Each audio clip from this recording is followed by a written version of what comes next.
How to rename audio on Instagram Reels. In today's video, I will show you step by step on how to rename your own original audio on Instagram Reels. After you open up your Instagram like this, now swipe to right to open your camera section.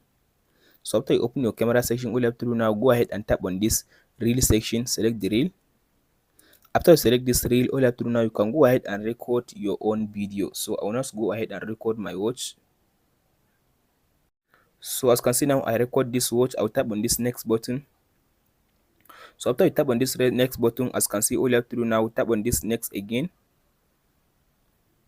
So if you tap on this next again, as you can see now in this section, scroll to down and tap on this rename audio. As you can see here, it says original audio. So original audio, if I want to just change it to someone audio, like tap on the rename audio. So as you can see now, we can change the name to your own desire. So let's say I'll just type like, subscribe audio. So as you can see now, I put subscribe audio. As you can see like this, you can just go ahead and type any name you want, so to be the original audio of your music or of your phone of your video. After you finish, just tap on this save button. So as you can see now whoever just playing this video that I uploaded, he will be able to see this subscribe audio instead of original audio. That's it guys on how to rename audio on Instagram. Hope this video helps you. Don't forget to like, subscribe and share.